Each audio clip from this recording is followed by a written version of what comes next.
जान साहब, यहाँ पे इस वक्त कानून आइन को कौन देख रहा है? आप ये देखें ना। अच्छा, मैं आपके सामने ये चले इसको रुख मोड़ देते हैं। एक तरफ शोएब शेख साहब को उठा लिया गया, उनको जाहिर है एक मैसेज देने की बात की गई, खान के घर पे पूरी रात ये चलते, जाहिर है हमें पता है आज नहीं तो कल बलोचिस्तान में एफआईआर कर दी, जैसे खान साहब ने कहा मुझे अरेस्ट करके बलोचिस्तान ले जाना था, उनकी जान को खतरा है, जो भी बहरहाल मामलात आपके सामने। अब ये जिले शाह का आप वाकया देख लें, दो मौक़िफ़ हैं और ये मकबूल जान साहब, आप तो लाहौर को अच्छी तरह जानते हैं, मुझे ये बताइए कि क्या सीसीटीवी फुटेजेस नहीं मिल सकती थी? क्या वहां it's a smart city, isn't it Lahore? देखिए, पहली बात तो ये है कि पाकिस्तान के अंदर एक नया फैशन चल पड़ा है कि पुलिस अपनी कस्टडी से उसको निकाल के किसी जगह पे उसको कत्ल कर दे और फेंक दे। मैं तो आज उसके वालिद को कहा है, मैंने कहा अल्लाह का शुक्र करें कि आपको लाश मिल गई है, वरना तो भेड़ियों के पास और कुत्तों में फेंकी हुई लाश मिलती आपको, वरना तो वो लाश आपको देते ही ना। आप मिसिंग पर्सन में आपका लिस्ट दाखिल होते और अगले कई साल तक हम रोते रहते हैं कि मेरा बेटा कहाँ चला गया। ये तो इस पाकिस्तान इस गलाजत में दाखिल हो गया है कि लाश मिलने के ऊपर शुक्र अदा करना चाहिए हम लोगों को, यानी ये कैफियत आ चुकी हुई है। अब 176 आप से बैठे 176 के तहत एक जमाने में कार्रवाई हुआ करती थी पुलिस कस्टडी के अंदर भरने की, अब उन्होंने कहा खत्म करो। और ये फैशन जो था शहबाज शरीफ साहब ने शुरू किया था कि जनाब बंदे जो हैं वो पुलिस मुकाबले में मारो, और मारने के बाद ताकि पता ही ना चले आपको कि आपने कभी गिरफ्तार भी किए थे।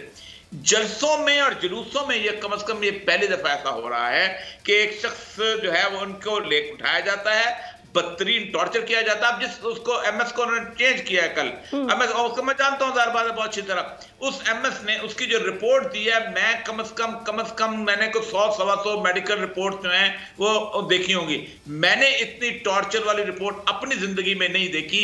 तशद्दुद जो था लाश थी, हालांकि बलूचिस्तान के अंदर खासा तशद्दुद जो था वो लोग करते थे जब मारने से पहले। लेकिन और मकबूल जान साहब, जो हुकूमत वाक़िया केयर टेकर सेटअप ने जो आज प्रेसर किया है, जो प्रेस कॉन्फ्रेंस की है, जो बातें उन्होंने की हैं, उससे भी तो 2-3 सवाल उठ रहे हैं ना। देखें, अगर जिले शाह उस मोबाइल में थे जिसमें और भी लोग थे, वो मोबाइल में से खाली एक बच्चे को देखें, मैं इसलिए दो तरफ का सवाल उठा रही हूं कि ये मौक़िफ़ है तहरीक इंसाफ का, वो कहते हैं हमारे कारकुन पर तशद्दुद किया, मारा, और ये जाहिर है हमें पता है कि पुलिस मुकाबले होते भी हैं और किस तरह लोगों को उठाया भी जाता है। लेकिन वो बाकी जो लोग थे, अब जो बयान सामने आ रहे हैं कि गाड़ी से हिट हुआ और वहां पे फिर वो फुटेज भी है कि उसको अस्पताल लेके जाते हैं, वहां छोड़ते हैं, चीफ मिनिस्टर कह रहे हैं कि आप सियासत जरूर करें, लेकिन ये पहले से पता था कि हादसा हो गया और हादसे को इन्होंने एक सियासी शक्ल दी।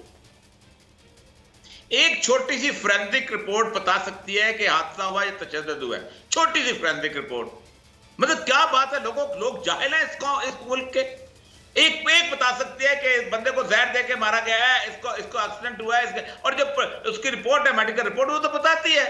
आप मुझे बताएं कौन सी गाड़ी है कोई एक आदमी के नाजुक पार्ट्स के ऊपर पहले गुजरेगी, फिर उसके बाद सर के ऊपर जाएगी, फिर उसको हाथ को नीचे करके उसके ऊपर टायर को उठाएगी, फिर उसके बाद उसकी घुटने के ऊपर चलेगी। ये कौन सी गाड़ी है? सर्कस का तमाशा हो रहा था कि गाड़ी हो रही थी वहां पर, और सारी आपको मिल गई आपकी अपना फुटेज, आपको हिट करते हुए कोई फुटेज नहीं मिली। मैंने ये सवाल किया और ये मकबूल जान साहब, मैंने आज उनके जो वजीर हैं उनसे ये सवाल किया था, उनसे मेरी बात हुई थी, वो उनसे मैंने ये सवाल किया, मैंने कहा देखिए लाहौर तो स्मार्ट सिटी है ना, काश कराची भी होता, जगह जगह कैमरे लगे हुए, मैंने कहा सारी तस्वीर तो मिल गई हैं, लेकिन वहां पे तो वो उन्होंने कहा कि जी ये तो फिर कंटोनमेंट से पूछना चाहिए कि पता नहीं कौन सा इलाका था कि वहां सीसीटीवी कैमरा नहीं था या क्या नहीं था, लेकिन ऐसा नहीं, अगर हिट एंड रन होता तो कोई ना कोई वीडियो आ जाती। अच्छा, बेशुमार गाड़ियां चल रही होंगी, क्या ऐसा है कि एक काली वीगो, वो भी तहरीक इंसाफ के वर्कर की, मैं एक सिर्फ सवाल उठा रही हूँ कि ये भी तो दिमाग में आता है ना कि वही एक गाड़ी थी जो वहां जा रही थी जिसने उसे मारा। नहीं, अब्बास भाई साहब सीनियर वकील बैठे हुए हैं, सिंपल एक फोरेंसिक रिपोर्ट बता सकती है, एक फोरेंसिक रिपोर्ट, और ये जो मेडिकल टेस्ट बता सकता है। आप 4 लोगों को बिठाएं और उनके सामने बताएं कि ये हिट हुआ है या इसको तशद्दुद किया गया। आप जुबैरी साहब और ये मकबूल जान साहब आपकी तरफ सवाल करें, जरा बताइएगा सर, ये क्या एक फोरेंसिक रिपोर्ट नहीं हो सकती? नहीं, कौन करेगा भाई? बिल्कुल हो सकती है। यहाँ सुप्रीम कोर्ट का ऑर्डर नहीं मान रहे, लीगल का भारत है उसका अशर किया हुआ है और सुप्रीम कोर्ट जो है इनक्वेस्शन हो गया पूरे मुल्क में। आप जुबैरी साहब, फोरेंसिक रिपोर्ट होने में वो कह रहे हैं जी गाड़ी के अंदर खून भी था और खून का हमने डीएनए कट कर लिया और डीएनए के रिपोर्ट से आ गया कि ये जिले शाह का ही खून था।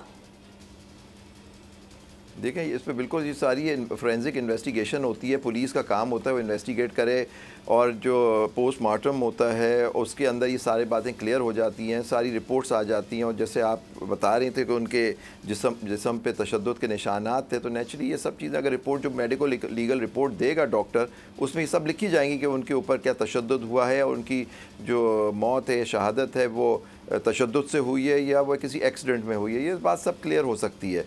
तो ये पुलिस का इन्वेस्टिगेशन का काम होता है। लेकिन आज जैसे आप फरमा रही थी कि आज बैठ के जो पुलिस के सुपीरियर ऑफिसर्स थे उन्होंने कह दिया कि ये एक्सीडेंट है, ये किस तरह से उन्होंने कह दिया ये भी देखने की बात है। क्या मेडिकल लीगल रिपोर्ट उसकी जो एक्सीडेंट की तस्दीक करती है या नहीं, ये बिल्कुल क्लियर हो जाएगी सारी बातें। लेकिन नेचुरली उसके लिए आपको तफ्तीश करनी पड़ेगी, तफ्तीश करनी पड़ेगी। और या मकबूल जान साहब, एक सवाल ये भी उठता है मैं आपकी तरफ मैं चाहूँगी कि एक पॉलिटिकल रैप अप कर दीजिए। क्या देख रहे हैं आप, माहौल बहुत कशीदा हो चुका है दोनों तरफ से, जो है वो खान साहब ने अनाउंसमेंट भी की है और उनका गम और गुस्सा उनकी आवाज़ में, उनके लहजे में नज़र आ रहा था कि मैं कल निकलूँगा, और सारा लाहौर निकले और लाहौर को मैंने बता दिया। लेकिन क्या दोनों तरफ से बहुत ज़्यादा पॉलिटिकली मैं ये कहूँगी कि इतनी दूरियां हो गई हैं शायद कि अब एक पेज पे आने का तसव्वुर ख़त्म कर दिया जाए। खान को अरेस्ट करना है, फाइनल एक्ट यही होगा कि आज नहीं तो कल उनको अरेस्ट करना है। अरेस्ट करने के बाद आपने देखा शाह महमूद कुरैशी ने कहा कि जी मुझे सौंपी गई हैं जिम्मेदारियां अगर ये खान साहब अरेस्ट हो जाते हैं, और जिस तरह अरेस्ट करके 6 माह साल का कोई एक प्लानिंग करके और उसके बाद इलेक्शंस में जाना है, और उससे पहले तशद्दुद करके लोगों को खौफजदा करना है कि ये हाल होगा तुम्हारा अगर हमारी बात नहीं मानी तो। देखिए, पाकिस्तान में कुछ लोगों को शायद ये बहुत ज्यादा जोम हो चुका हुआ है, और इंटरनेशनल सिचुएशन भी ऐसी बन रही है, अमेरिका इस खिते में बना रहा है कि शायद हम इंडोनेशिया बना सकते हैं कि हम सिकारने को उतार के, सुहार्तो जो था अमेरिका से एक मैंडेट लेके आया था और उसने 10 लाख बंदे मार दिए थे। वो समझते हैं कि शायद ये मिस्र है और इसमें हम मुर्सी की हुकूमत को ख़त्म करके सीसी आ जाएगा और हम लाखों लोगों को कत्ल कर देंगे और हम इसमें स्टेबलाइज हो जाएंगे। शायद ये चिली है कि जिसमें उन्होंने पिनोशे को कहा था और आलंदे को उतार के उसने 2-3 लाख लोग मार दिए थे, और हम भी मार लेंगे आसानी के साथ। इनको अंदाज़ा नहीं है ये पाकिस्तान है और यहाँ हालात बदल चुके हुए हैं। यहाँ हमारे पड़ोस में भारत है, वो किसी किस्म की सिचुएशन से फायदा उठा सकता है। यहाँ आप बलूचिस्तान के अंदर जो आपकी सूरत हाल है, आपने पंजाब में एक्शन शुरू किया, आपके यहाँ बलूचिस्तान के अंदर आपको पता जाएगा कि वहाँ होता क्या है, कि जितना वहाँ हालात खराब हैं। आपको KPK के अंदर, आपको वजीरिस्तान के अंदर, बाजौर के अंदर आपको पता चल जाएगा। आप आग के उसके ऊपर चूल्हे पे बैठे हुए हो और आपको ख्वाब बड़े और तरह के आते हैं। आपको अंदाजा नहीं है कि पंजाब में जो कैफियत आपकी बन चुकी हुई है वो फैसला होगा। और या मकबूल जान साहब, वक्त की कमी की वजह से बहुत बहुत शुक्रिया आपको, थैंक यू वेरी मच।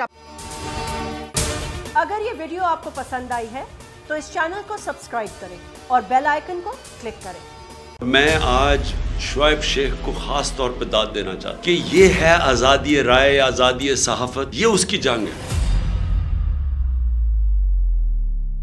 हर किस्म के दबाव के बावजूद शुएब शेख खड़े रहे इस मुल्क की उस सहाफत के साथ जो जमहूरियत का हुस्न है। एक वो सहाफत जो किसी प्रेशर में नहीं आती, जो किसी एस्टेब्लिशमेंट से नहीं खौफजदा होती। ये जो डाकू मुसल्लत किए गए हैं, इनकी रिश्वत नहीं लेती, वो है इस मुल्क की असासा। सहाफत वो असासा बन जाता है।